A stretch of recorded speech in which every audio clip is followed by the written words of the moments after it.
నువ్వు ఏదైనా కొత్త పని చేద్దాం అనుకున్నప్పుడు నీ మైండ్ లో ఒక చిన్న వాయిస్ వినిపిస్తుంది, వద్దు అని చెప్పేసి, మన వల్ల కాదు, అందరూ నవ్వుతారు, ఒకవేళ ఫెయిల్ అయితే నీ పరిస్థితి ఏంటి అని చెప్పేసి. ఈ ఒక్క ఆలోచన చాలు నీ టాలెంట్ ని, నీ డ్రీమ్ ని అక్కడికక్కడే సమాజ్ చేయడానికి. ప్రపంచంలో ఉన్న జైళ్ళన్నిట్ల కన్నా ఇది ఒక పెద్ద జైలు. అందులోనూ ఆ జైలు అంటే తెలుసా, ఎదుటి వాళ్ళు ఏమనుకుంటారో అన్న భయం. కానీ ఈ రోజు ఈ వీడియోలో మనం ఒక సీక్రెట్ తెలుసుకోబోతున్నాం. అదేంటంటే నువ్వు దేనికి భయపడుతున్నావో అదే నీ సక్సెస్ కి దారి చూపిస్తుంది. మీకు అర్థం కావట్లేదా? పూర్తి వీడియో చూడండి, అర్థమైపోతుంది. మనం రోజు ఎన్నో ప్లాన్లు వేసుకుంటాం. రేపటి నుంచి జిమ్కి వెళ్ళాలి, ఒక కొత్త స్కిల్ నేర్చుకోవాలని చెప్పేసి, నచ్చిన అమ్మాయితో మాట్లాడాలి, లేకపోతే తెలిసిన వాళ్ళతో మాట్లాడాలి, లేకపోతే ఒక బిజినెస్ స్టార్ట్ చేయాలి అని చెప్పేసి. కానీ సరిగ్గా ఆ పని మొదలు పెట్టే టైంకి మన కాళ్ళు వెనక్కి లాగుతాయి. ఎందుకంటే మన లోపల ఒక భయం ఉంది. అది కేవలం పామును చూసో దెయ్యాన్ని చూసో కలిగే భయం కాదు. ఇది సోషల్ ఫియర్ అంటారు దీన్ని. ఫియర్ ఆఫ్ ఫెయిల్యూర్ అంటే ఓడిపోతే నా పరిస్థితి ఏంటి అనే భయం ఒకటి. రెండోది ఫియర్ ఆఫ్ రిజెక్షన్, ఎవరైనా వద్దంటే నా పరువు ఏం కావాలని చెప్పేసి భయం. ఇంకా మూడో భయము ఫియర్ ఆఫ్ జడ్జిమెంట్, పక్కింటి వాళ్ళు ఫ్రెండ్స్ ఏమనుకుంటారో అని చెప్పేసి. ఈ భయాల వల్ల మనం ఏం చేస్తున్నాం తెలుసా, ఒక కంఫర్ట్ జోన్ అనే చిన్న గదిలో బందీ అయిపోతున్నాం. వాల్డో ఎమర్సన్ ఏమంటారంటే, ఈ భయం నీ శక్తిని తినేసే ఒక వైరస్ లాంటిది అని చెప్పేసి. నువ్వు భయపడిన ప్రతిసారి నీ ప్రపంచం చిన్నదైపోతుంది. నీలో ఉన్న అద్భుతమైన క్రియేటివిటీ, నీ పొటెన్షియల్ అంతా భయం కింద నలిగిపోతాయి. సమస్య భయం ఉండటం కాదు, ఆ భయం వల్ల నువ్వు ఏ పని చేయకుండా ఆగిపోవటమే అసలైన సమస్య. మనం ఎందుకు ఇంతలా భయపడుతున్నాం? దీనికి కారణం మన మైండ్ మనల్ని ప్రొటెక్ట్ చేయడానికి ట్రై చేయడం. పూర్వకాలంలో అడవుల్లో ఉన్నప్పుడు క్రూర మృగాల నుంచి తప్పించుకోవడానికి ఈ భయం అవసరం అయ్యేది. కానీ ఇప్పుడు మనం అడవిలో లేం కదా, కాంక్రీట్ జంగిల్లో ఉన్నాం. ఇప్పుడు మనకి పులులు భయం లేదు, కానీ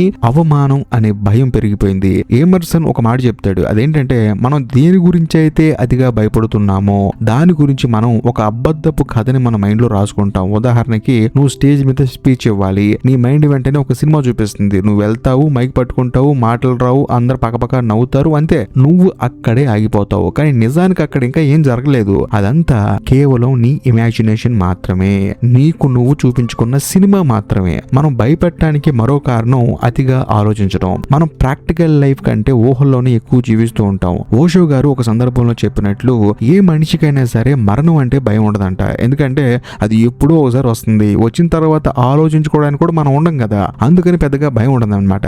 కాకపోతే జీవితాన్ని సరిగ్గా జీవించలేకపోతున్నామో అన్న భయం మాత్రం మనల్ని వేధిస్తుందంట. ఇప్పుడు చూసినా సరే నేను అలా బతకాలి, ఇలా బతకాలి అని చెప్పేసి. అలాగే మనం మన భయాలని ఒక భూతంలా చూస్తున్నాం, కానీ నిజానికి అది ఒక నీడ మాత్రమే. వెలుగు వైపు నడిస్తే నీ నీడ నీ వెనక్కి వెళ్తుంది తప్ప నీ ముందుకైతే రాదు కదా. అలాగే నువ్వు వెలుగు వైపు వెళ్ళాలి. నువ్వు నీ చీకటి వైపు చూస్తూ నిలబడితే ఆ నీడ నిన్ను భయపెడుతూనే ఉంటుంది. సరే, ఇప్పుడు అసలైన సొల్యూషన్ గురించి మాట్లాడుకుందాం. ఎమర్సన్ ఒక పవర్ఫుల్ స్టేట్మెంట్ ఇచ్చారు. అదేంటంటే, always do what you are afraid to do. అంటే నీకు ఏది చేయాలంటే భయమో సరిగ్గా అదే పనిని ధైర్యంగా చెయ్యి. ఇది వినడానికి కొంచెం రిస్కీగా అనిపించవచ్చు, కానీ దీని వెనుకున్న సైన్స్ ఏంటో తెలుసా? నువ్వు దేనికైతే భయపడి ఎదురు వెళ్తావో ఆ భయం అక్కడ చచ్చిపోతుంది. భయాన్ని జయించడానికి ఉన్న ఏకైక మార్గం దాన్ని అడ్రస్ చేయడం. చిన్నగా మొదలుపెట్టు. నీకు నలుగురిలో మాట్లాడడం అంటే భయం అయితే ముందు ఒకరిద్దరితో మాట్లాడటం మొదలుపెట్టు. పర్యావసనాలను ఊహించు. అతి ఘోరంగా అవమానం జరిగితే ఏమవుతుంది అని చెప్పేసి నిన్ను నువ్వు ప్రశ్నించుకో. మాక్సిమం ఏమవుతుంది? ఫెయిల్ అవుతాం. సో వాట్, కనీసం ప్రయత్నించావు కదా. ఇంకా కొంచెం క్లియర్ గా చెప్పాలంటే, ఇప్పుడు మనం ఒక వ్యాపారం స్టార్ట్ చేసాము, పోనీ అది ఒక ₹1,00,000 బిజినెస్ అనుకుందాం. కాకపోతే చాలా మంది ఏంటంటే, ఫెయిల్ అయిపోతే నా పరిస్థితి ఏంటి అని చెప్పేసి అనుకుంటారు. పోనీ నిజంగానే ఫెయిల్ అయిపోయారు, ఏమవుతుంది? ₹1,00,000 మళ్ళీ మనం కష్టపడి సంపాదించుకోవచ్చు. సో కాకపోతే కొంచెం ఎక్కువ కష్టపడతాం. ఒకవేళ సక్సెస్ అయితే నీకు వచ్చే ప్రాఫిట్ ఏంటి, నీ లైఫ్ సెటిల్మెంట్లు ఏంటి, నీకు ఆ వ్యాపారం అనేది ఎంత ఇంపార్టెన్స్, ఇవన్నీ చూసుకోండి. సో ఓడిపోతే అనుభవం వస్తుంది, లేకపోతే కొంత డబ్బు నష్టపోతాం. కానీ ఒకసారి గెలిస్తే ఏమవుతుంది? సో బేసికల్ గా కీడెంచి మేలించమని చెప్పి అంటారు కదా, ముందుగానే కీడెంచుకో, ఏం పోతుంది? అప్పుడు నీ మనసు కొంచెం కుదురు పడుతుంది కదా. ఆ తర్వాత లుక్ ఇన్ టు లుక్, నీ భయం కళ్ళల్లోకి నేరుగా చూడు. నువ్వు దేనికైతే భయపడుతున్నావో దాన్ని డైరెక్ట్ గా ఫేస్ చెయ్యి. ఇప్పుడు చాలా మందికి ఏంటంటే మరణ భయం అనేది పోతుందన్నమాట ఒక ఏజ్ వచ్చిన తర్వాత. సో వాళ్ళందరూ ఏంటంటే చాలా మంది చావుల్ని దగ్గరగా చూస్తారు. వాళ్ళకి తెలిసిన వాళ్ళు చనిపోతారు, వాళ్ళ ఫ్రెండ్స్ చనిపోతారు. రోజు వాళ్ళతో మాట్లాడే మనుషులు వాళ్ళ కళ్ళ ముందు చనిపోయినప్పుడు వాళ్ళకి చావు భయం ఎందుకు ఉంటుంది? సో బేసికల్ గా ఇదే మెయిన్ పాయింట్. సో నువ్వు దేనికైతే భయపడుతున్నావో దాన్ని ప్రతిరోజు ఫేస్ చేస్తూ, ఒకవేళ ఓడిపోయినా కూడా నేనేం చేయాలనే ప్లాన్ నీ దగ్గర ముందుగానే ఉన్నప్పుడు ఇంక నువ్వు దేనికి భయపడతావు? ఎందుకు నీలో భయం వస్తుంది? నాకు తెలిసినంత వరకు భయం అనేది రాదు. కాబట్టి నువ్వు ఏ రోజైతే నీ భయాన్ని దాటి ఒక అడుగు ముందుకేస్తావో ఆ రోజే నీకు రియల్ ఫ్రీడమ్ అంటే ఏంటో తెలుస్తుంది. భయం అనేది ఒక అడ్డంకి కాదు, అది ఒక గేట్ వే. ఆ గేటు దాటితే ఒక అద్భుతమైన అవకాశాలు నీ కోసం ఎదురు చూస్తూ ఉంటాయి. కాకపోతే ఆ గేట్ ని చాలా మంది దాటడానికి భయపడతారు, భయపడి మరి అక్కడే ఆగిపోతారు. కాకపోతే మీరు ఆగిపోయిన తర్వాత ఇంకొకళ్ళు ఆ గేటును దూకేస్తారు, మీరు మాత్రం దూకితే బాగుండు అని చెప్పేసి ఆలోచించుకొని మళ్ళీ బాధపడతారు. కానీ భయాన్ని అర్థం చేసుకొని ఆ భయాన్ని మీ కళ్ళతో చూసుకుంటూ ఆ భయానికి మీరు ఎదురెళ్తే ఏమవుతుంది? గేటు వెనకాల ఉంటారు, లేకపోతే గేటు ముందుంటారు. కాకపోతే దూకితే ఎలా ఉండేదో నా జీవితం అని ఆలోచించుకుంటూ జీవితాంతం బాధపడాల్సిన అవసరం ఉండదు కదా. భయాన్ని జయించడం అంటే కేవలం ధైర్యవంతులుగా మారటం మాత్రమే కాదు, అది నీ జీవితాన్ని మార్చే ఒక ప్రాసెస్ అన్నమాట. భయం లేని జీవితం ఎలా ఉంటుందో ఒకసారి ఊహించుకోండి. డెసిషన్ మేకింగ్, నువ్వు ఇతరుల కోసం కాకుండా నీ కోసం నిర్ణయం తీసుకుంటూ ఉంటావు. రిలేషన్షిప్, నీకు నచ్చిన విషయాన్ని ఓపెన్ గా చెప్పగలుగుతావు. కెరియర్, ఫెయిల్యూర్ కి భయపడవు కాబట్టి కొత్త ప్రయోగాలు చేస్తావు. సక్సెస్ ఆటోమేటిక్ గా నీ వెనకాలే వస్తుంది, ఎందుకంటే నువ్వు 10 కొత్త విషయాలు చేస్తే అందులో కనీసం 4 సక్సెస్ అవుతాయి కదా. సో బేసికల్ గా నీకు భయం అనేది అసలు ఉండదు. కాబట్టి నేను చెప్పొచ్చేది ఏంటంటే నీ లోపల ఒక అనంతమైన శక్తి ఉంది, కానీ ఆ శక్తికి భయం అనే సంఖ్యలు పడ్డాయి. ఆ సంఖ్యల్ని తెంచుకోవాల్సిన సమయం వచ్చేసింది. జీవితం అంటే కేవలం పుట్టడం, చదవటం, ఉద్యోగం చేయడం, చనిపోవడం కాదు. జీవితం అంటే ప్రతిరోజు నిన్ను నువ్వు కొత్తగా ఆవిష్కరించుకోవడం. ఎమర్సన్ తన భార్య మరణ సమయంలో కూడా ప్రశాంతంగా ఉండగలిగాడంటే ఆయన జీవిత సత్యాన్ని అర్థం చేసుకున్నాడు. చావు కంటే భయంకరమైనది ఏదీ లేదు. ఆ చావునే ప్రశాంతంగా స్వీకరించగలిగినప్పుడు ఈ చిన్న చిన్న భయాలు నీకెందుకు? అసలు నీ ముందు ఎంత ఈ భయాలన్నీ?